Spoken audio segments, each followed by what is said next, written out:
और ब्रेक के बाद एक बार फिर आपका स्वागत है। रांची से इस वक्त की बड़ी खबर मिल रही है। आज इंडी गठबंधन दल की बैठक होने वाली है। पूर्व सीएम हेमंत सोरेन ने यह बैठक बुलाई है। सहयोगी दल के विधायक इस बैठक में मौजूद रहेंगे। झारखंड इंडी गठबंधन के तमाम बड़े नेता इस बैठक में मौजूद रहेंगे। बैठक में कई बड़े फैसले हो सकते हैं। हेमंत सोरेन को फिर से कमान संभाल सकते हैं, सरकार की कमान संभाल सकते हैं और इस पर मंथन हो सकता है। बड़ी खबर आपको बता रहे हैं रांची से इस वक्त की बड़ी खबर। हेमंत सोरेन फिर से कमान संभाल सकते हैं, एक बार फिर से सीएम बन सकते हैं। चंपाई सोरेन की सीएम पद से छुट्टी हो सकती है। सत्ता पक्ष को लेकर एमएलए इस बैठक में शामिल होंगे और तमाम बड़े फैसलों पर मंथन भी हो सकता है। तो रांची से इस वक्त की बड़ी खबर आपको बता रहे हैं हेमंत सोरेन एक बार फिर से एक्टिव मोड में नजर आ सकते हैं, सीएम बन सकते हैं। पूर्व सीएम से सीएम के पद तक फिर से जा सकते हैं, उनकी ताजपोशी हो सकती है। निरंजन हमारे संवाददाता ज्यादा जानकारी के साथ जुड़ रहे हैं। निरंजन, एक बार फिर से रिवर्स गेयर में जाती हुई जेएमएम। जी बिल्कुल, पूर्व मुख्यमंत्री हेमंत सोरेन जैसे ही जेल से बाहर निकले, पूरी तरह से यहाँ का जो राजनीतिक तापमान है अचानक बढ़ गया। आपने देखा कि पूर्व मुख्यमंत्री हेमंत सोरेन के बाहर आते ही दूसरे दिन जो यहाँ के चुनाव सह प्रभारी हैं, जो असम के मुख्यमंत्री हैं, उन्होंने भी ट्राइबल के नेताओं के साथ बैठक की। उसके बाद कार्यक्रम जो था हूल दिवस के अवसर पर साहेबगंज में अपनी पत्नी कल्पना सोरेन के साथ और मुख्यमंत्री चंपाई सोरेन के साथ सक्रिय हो गए। कहीं ना कहीं इस बात का संकेत लग रहा है कि आज जो 11 बजे इंडिया गठबंधन की बैठक होने वाली है, इसमें बड़े निर्णय लिया जा सकते हैं। क्योंकि लगातार जिस तरह से अगर हम बात करें तो अपनी पत्नी के साथ वह सक्रिय हुए हैं, इस बात का संकेत है।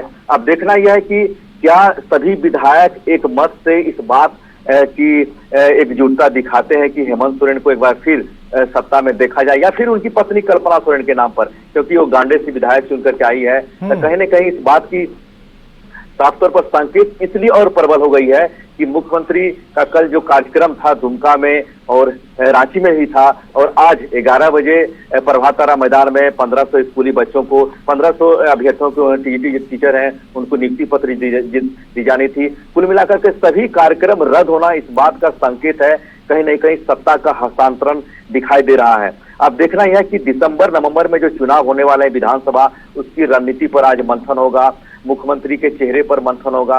कुल मिलाकर के जो सियासी तापमान है अचानक बढ़ गया है। अब देखना यह है कि 11 बजे मुख्यमंत्री जो आवास है यहाँ पर विधायकों का जुटना शुरू होगा।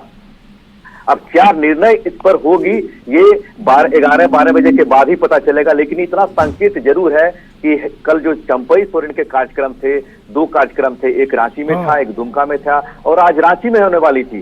सभी कार्यक्रम रद्द होना और मुख्यमंत्री गिने चुने लोगों से कल मुलाकात की। ऐसे सिलसिला उनका मिलने का जारी रहता है सुबह से लेकर के 10-11 बजे तक, लेकिन किसी से मुलाकात। लेकिन निरंजन, उसके पीछे के जो तर्क दिए जा रहे थे वो ये दिए जा रहे थे कि उनका स्वास्थ्य ठीक नहीं है, इसीलिए वो कार्यकर्ताओं से नहीं मिले, इसीलिए वो किसी और नेता से नहीं मिले, इसीलिए वो कार्यक्रम में नहीं गए, उनके कार्यक्रम रद्द कर दिए गए। नहीं, ये तो बिल्कुल ही हम अगर कहें बात तो सिर्फ एक औपचारिक ही बातें ही है, लेकिन अगर हकीकत की बात है तो मुख्यमंत्री का पूरी तरह से कारकेट लगा हुआ था। खुद मैं इस कार्यक्रम में मैं गया था कल, जो कि खेलगांव में, और इस बात की साफ तौर पर संकेत है कि जो बैठकें की दौड़ हुई थी और उनके कारकेट लगे हुए थे और जगह जगह पुलिस की व्यवस्था थी। मैंने आला अधिकारियों से बात की तो बोले मुख्यमंत्री का कार्यक्रम रद्द हो गया है। चूंकि अगर उनका तबीयत खराब होता तो कारकेट नहीं लगती। मुख्यमंत्री का पहले से, चूंकि सीएम है एक राज्य के, तो ये कार्यक्रम रद्द एक औपचारिक घोषणा होती कि मुख्यमंत्री किसी कारणवश उनकी स्वास्थ्य में सुधार नहीं हो रहा है तो नहीं जा रहे हैं। लेकिन ऐसी कोई बात नहीं सामने निकल आई। जब सियासी गलियारों में इस बात की तेजी से फैलने लगे कि मुख्यमंत्री के सभी कार्यक्रम रद्द हो गए, तो इस बात को संकेत दिया गया। मिलाकर निरंजन, कल जो हो रहा था वो बहानेबाजी थी। आज जब 11 बजे मीटिंग शुरू होगी जेएमएम की, उसमें क्या निकलकर सामने आता है उस पर लगातार हमारी नजर बनी रहेंगी। आप हमारे साथ जुड़े, बहुत बहुत शुक्रिया।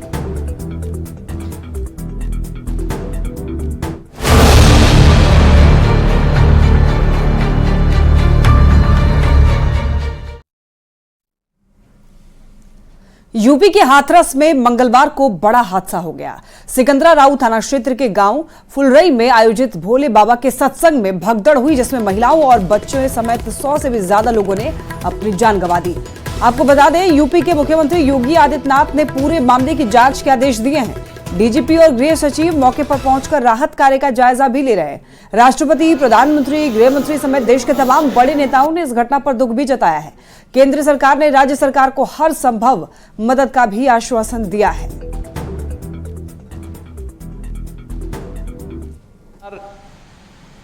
इस पूरी घटना की तह में जाएगा, यह हादसा है या साजिश, यह भी हम इसकी तह में जाकर के इसको देखेंगे। इस प्रकार की घटना पर पीड़ितों के प्रति संवेदना व्यक्त करने की बजाय राजनीति करना यह अत्यंत दुर्भाग्यपूर्ण है और निंदनीय भी। और घटनास्थल पर अभी क्या हालात हैं, इसका जायजा लिया न्यूज 18 संवाददाता अमित गूंज ने। सत्संग हुआ और सत्संग के बाद भगदड़ मची। भगदड़ ऐसी मची कि कईयों को अपनी जान गंवानी पड़ी। इस वक्त न्यूज 18 फुलरई के उसी जगह में खड़ी आप देख सकते हैं कि भगदड़ किस प्रकार मची कि देखिए चप्पलें यहाँ साफ देखी जा सकती है। देखिए चप्पलें स्लीपर्स हैं, सब महिलाओं की मैक्सिमम देखी जा सकती हैं। ये महिलाओं की स्लीपर्स हैं और जहां तक नजर जा रही है, देखिए कट शूज की बात करें या जहां तक हम कैमरे की नजर दिखाना चाहते हैं कि लोग किस तरह भगदड़ मची और भगदड़ में कैसे कैसे लोगों को अपनी चप्पलें, किसी को सामान, किसी को रुमाल, किसी का देखिए वो पर्स एक छोटा पड़ा हुआ है। और देखिए मैं वो दिखाना चाहूंगा, पानी की बोतल से लेके घर का आया हुआ नाश्ता जो अपने साथ लोग लेके चले थे। देखिए नाश्ते में भी इसमें चिप्स के पैकेट पड़े हैं और ये मैं दिखाना चाहूंगा, देखिए चिप्स का पैकेट पड़ा है, इसके अंदर सामान पड़ा है खाने का। देखिए पूड़ी का डब्बा पड़ा है क्योंकि बारिश से अब पूरी तरीके से बेकार हो चुका है। और ये मोमिया, पन्नी, लोगों के बच्चों तक की चप्पलें देखिए। जिस प्रकार से बाबा के इस कार्यक्रम में धूल लेने के चक्कर, उनके चरणों की धूल लेने के चक्कर में स्टैम्पेड हुआ और महिला एक दूसरे को थे, उनके साथ बच्चे, छोटे छोटे बच्चे देखिए, मासूम बच्चों की चप्पलें तक देखिए। क्योंकि जो आयोजकों ने इसको यहाँ कराया था, उन्होंने जो परमिशन ली थी वो क्या ली, वो तो जांच का विषय है। मगर जिस प्रकार से इस धूल को लेने के चक्कर में या इस धूल को लेने के चक्कर में एक भगदड़ मची, इसके निशान आज भी और अभी भी यहाँ मौजूद हैं। हालांकि पूरी रात भर अधिकारियों ने यहाँ जांच की है और सुबह तक जांच चली है। अब जांच जब रिपोर्ट आएगी तब जाके पता चलेगा क्या है। मगर ये मंजर इस बात को बता रहा है कि मंजर कैसा रहा होगा और बाबा की इस धूल की भूल ने इतने बड़े हादसे को अंजाम दिया। जर्नलिस्ट रवि गुप्ता के साथ अमित गंजू, न्यूज 18 फुलरई, हाथरस। हाथरस हादसे से जुड़ी एक खबर आपको बता दें कि मृतकों की शिनाख्त हुई। 116 मृतकों में 109 की पहचान हुई है और आपको ये बता दें कि 7 मृतकों की शिनाख्त की जा रही है। घायलों का फिलहाल अस्पताल में इलाज चल रहा है। तो ये अपडेट सामने आ रहा है हाथरस हादसे से जुड़ी। बता दें आपको 116 मृतकों में 109 की पहचान हो गई है। वहीं आपको बता दें कि 7 और मृतकों की शिनाख्त की जा रही है। घायलों का अस्पताल में इलाज चल रहा है।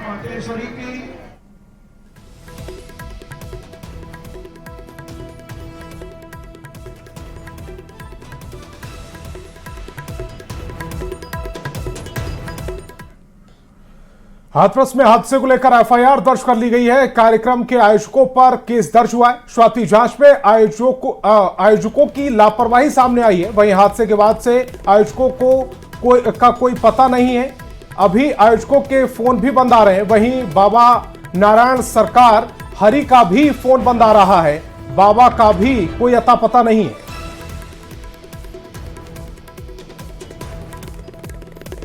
तो कार्यक्रम के आयोजकों पर केस दर्ज किया गया है और साथ ही साथ बाबा पर भी केस दर्ज कर लिया गया है। उनका फोन बंद आ रहा है। आयोजकों की फोन को ट्राई किया गया लेकिन उनके फोन बंद आ रहे हैं।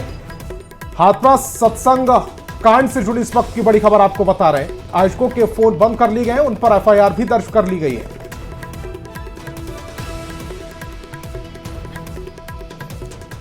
चलिए अब आपको गढ़वा लेकर चलते हैं, जहां पर बंगाल के उत्तर दिनाजपुर जैसा मामला सामने आया है। गढ़वा के बंशीधर थाना क्षेत्र में बीच सड़क पर प्रेमी जोड़े को लोगों ने जमकर पीटा है, जिसका वीडियो सोशल मीडिया पर वायरल हो रहा है।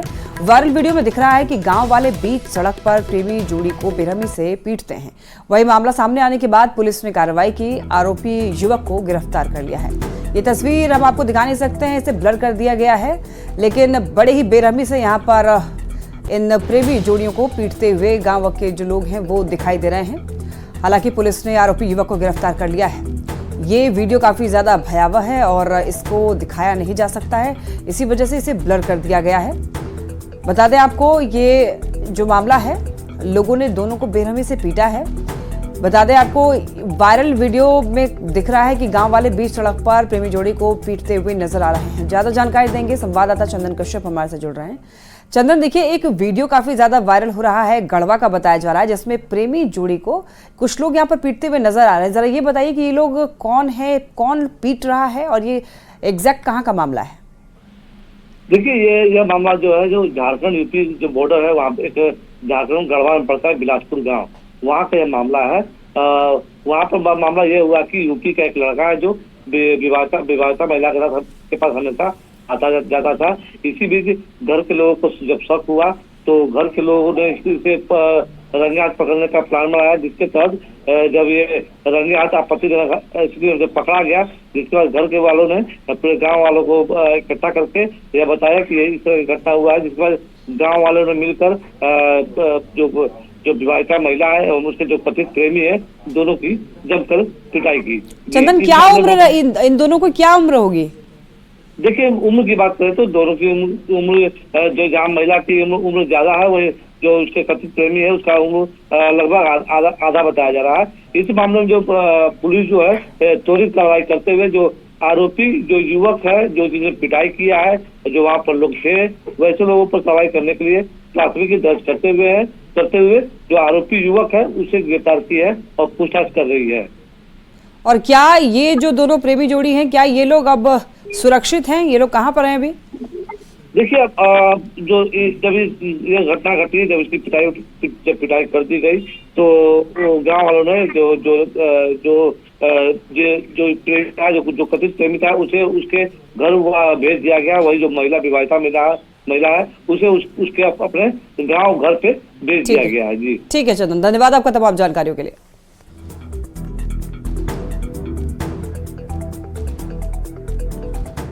अब बारिश से जुड़ी इस वक्त की बड़ी खबर, बिहार के कई जिलों में बारिश की संभावना, 22 जिलों में बारिश को लेकर अलर्ट जारी किया गया है। मौसम विभाग ने ऑरेंज अलर्ट जारी किया है। कुछ नदियों का जल स्तर बढ़ गया है, इंजीनियर को अलर्ट रहने के निर्देश दिए गए। जल संसाधन विभाग को भी अलर्ट रहने के निर्देश दिए गए हैं। बड़ी खबर आपको बिहार से बता रहे हैं, बिहार में झमाझम बारिश को लेकर अलर्ट जारी किया गया है। कई जिलों में, खासकर 22 जिलों में बारिश का अलर्ट जारी किया गया है। मौसम विभाग ने ऑरेंज अलर्ट जारी किया है। कुछ नदियों का जलस्तर बढ़ गया है, कई नदियों का जो जलस्तर है वो खतरे के निशान के आसपास पहुंच चुका है। इंजीनियर्स को अलर्ट कर दिया गया है। इसके अलावा जल संसाधन विभाग को भी अलर्ट किया गया है। बड़ी खबर आपको बता रहे हैं।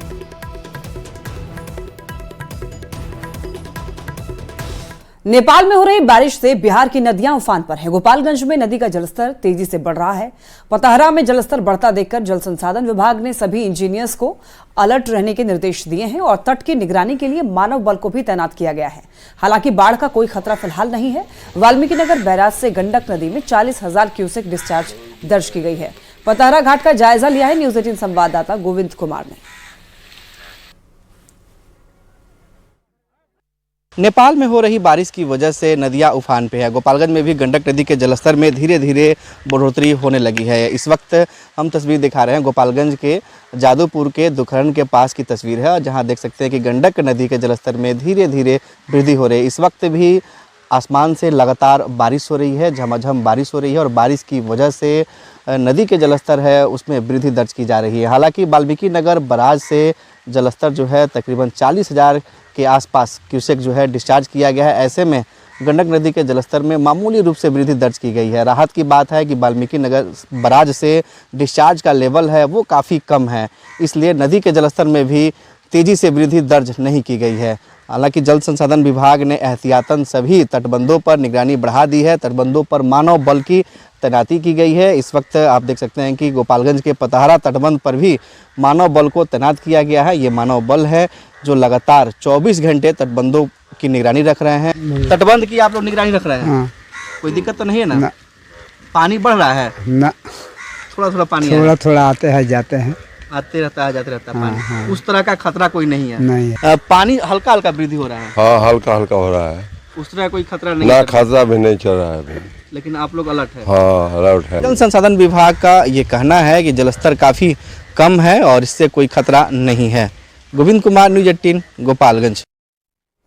अब पूर्णिया के अमौर में कटाव कहर बरपा रहा है। परमान नदी से सटे कई घर नदी के कटाव में समा चुके हैं। वहीं कई घरों पर कटाव का खतरा मंडरा रहा है। लोग अपने अपने घरों को छोड़कर सुरक्षित स्थानों पर जाने को मजबूर हैं। नदी के जल स्तर बढ़ने से स्कूल और आंगनबाड़ी केंद्रों पर भी कटाव का खतरा मंडरा रहा है।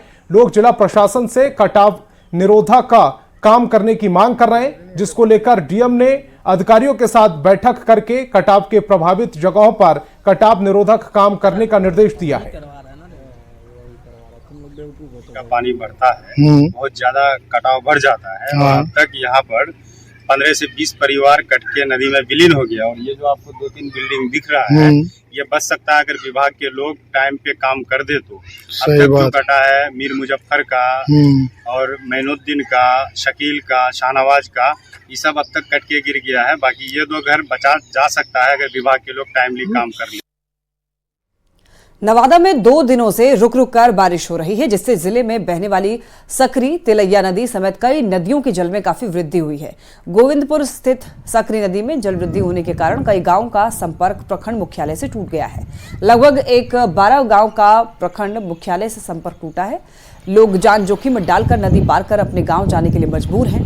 नदी पर एक भी पुल नहीं होने के कारण लोगों के साथ ये समस्या हो रही है। मजबूरी में लोग झारखंड से होकर के नवादा में प्रवेश करते हैं।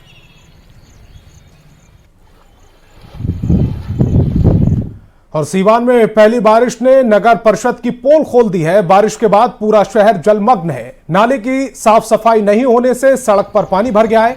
लोगों ने बताया कि सड़क के ऊपर नाले का निर्माण करने की वजह से पहली बारिश में शहर की ऐसी हालत हुई है। जल जमाव होने से लोगों को काफी परेशानी हो रही है। बरसात के मौसम को देखते हुए स्थानीय लोगों ने नगर परिषद और संबंधित अधिकारियों से नाले की सफाई और पानी निकासी की व्यवस्था करने की मांग की है। नगर परिषद जो भी काम करती है विकास का नाला से संबंधित, वो बरसात के मौसम में ही करती है कि अधूरा आधा अधूरा काम हो, कोई देख नहीं सके, कोई बोल नहीं सके। यही तो बात। पानी जमा हुआ है। हम लोग तो नगर परिषद अब मांग करेंगे कि 200 नाव दे दें, तब नाला रोड बनाए ही नहीं। नाला रोड बना क्या होगा? नगर परिषद रोड नीचे नाला ऊपर। हर साल इसमें हर 6 महीने पे नाला बनता है, हर 2 दिन पे सफाई होता है। हर दुकानदार को बोलता है सलाह हटा दो। बगहा में लगातार हो रही बारिश के बाद पहाड़ी नदियों के जलस्तर में काफी वृद्धि हुई है। जंगल से निकलने वाली मनोर और भपसा नदी में उफान के बाद कई गांवों का संपर्क टूट गया है। भपसा नदी में उफान के बाद मलकौली, गनौली, पिपरा समेत कई गांवों के लोग प्रभावित हैं। ये गांव दोनों ओर से नदी और जंगल से घिरा हुआ है, तो ऐसे में नदियों में पानी का बहाव तेज होता है, तो गांव वाले नदियों पर पुल नहीं होने के कारण नदी पार नहीं कर पाते हैं और ये गांव टापू में ही बदल जाता है।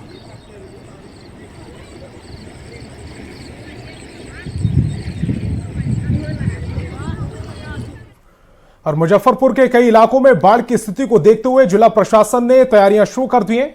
जिलाधिकारी ने बताया है कि बागमती, गंडक, बूढ़ी गंडक में जलस्तर की बढ़ोतरी को देखते हुए तैयारी शुरू कर दी गई है। अधिकारियों के साथ बैठक करके अधिकारियों को आवश्यक दिशा निर्देश दिए गए हैं। सरकारी नाव की मरम्मत के साथ 125 नाव का रजिस्ट्रेशन कराया गया है। साथ ही एसडीआरएफ, एनडीआरएफ की टीम अलर्ट मोड पर रखते हैं। बाढ़ वाले इलाकों में जरूरत का सामान की आपूर्ति कर दी गई है।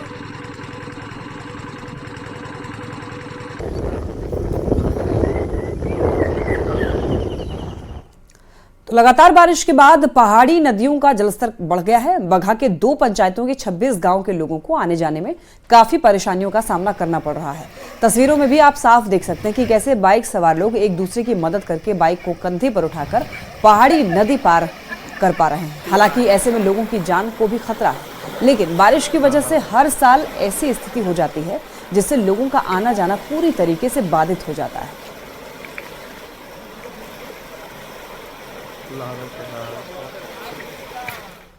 और सीवान में पहली बारिश में ही सदर अस्पताल झील में तब्दील हो गया है। हॉस्पिटल के ऑपरेशन थिएटर, महिला प्रसव वार्ड, डॉक्टर चैम्बर समेत सभी वार्ड में पानी भर गया है, जिससे मरीजों और कर्मियों को काफी परेशानी हो रही है। वार्ड में भर्ती मरीज सबसे ज्यादा परेशान नजर आ रहे हैं। ऐसे में हॉस्पिटल की लापरवाही सामने आई है। हालांकि नालियों की सफाई और उचित जल निकासी व्यवस्था नहीं होने की वजह से वार्डों में बारिश का पानी घुसा है।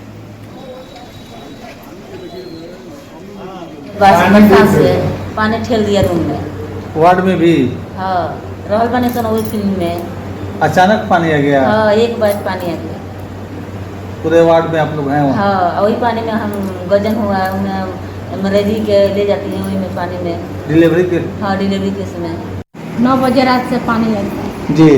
हम अंदर सुल्तानपुर से आए बने। कहाँ से? अंदर से। अंदर से? अंदर से डिलीवरी? हाँ, डिलीवरी केस लेके मरीजी लेके आई। हाँ हाँ। परेशान सब हो दिक्कत बा ना, बहुत दिक्कत बा। उतरे चढ़ में दिक्कत नहीं की, परेशानी हो तो नहीं की। यहाँ पर एक बैग कल बारिश होने से यहाँ चारों ऑफिस जितना वार्ड है उसमें चारों तरफ पानी है। बेड तक मरीज जहाँ है उसके बेड तक नीचे पानी है। अच्छा। एक बैग पानी आने के कारण ये सब देखने को मिल रहा है। ऐसा कभी हम लोग देखे नहीं, कभी नहीं देखे नहीं। वैशाली में मानसून की पहली बारिश ने नगर परिषद के दावों की पोल खोल दी है। NH 22 और NH 74 के साथ ही हाजीपुर शहर में भारी जल जमाव हो गया है। खबर पर ज्यादा जानकारी दे रहे हैं न्यूज 18 संवाददाता प्रफुल्ल कुमार।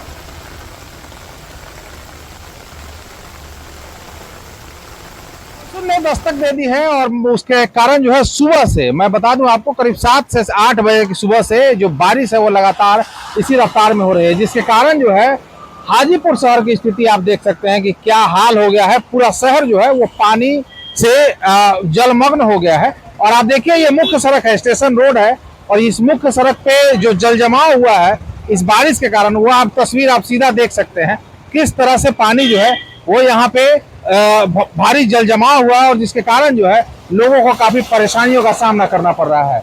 मैं आपको बता दूं कि न सिर्फ इस शहर के इस मुख्य पथ पे बल्कि NH पे भी रामसी चौक के पास भारी जल जमाव है। ये नाला सब जाम रहता है, नाला क्लियर रहता है तो पूरा पानी पास हो जाता है, यही परेशानी है।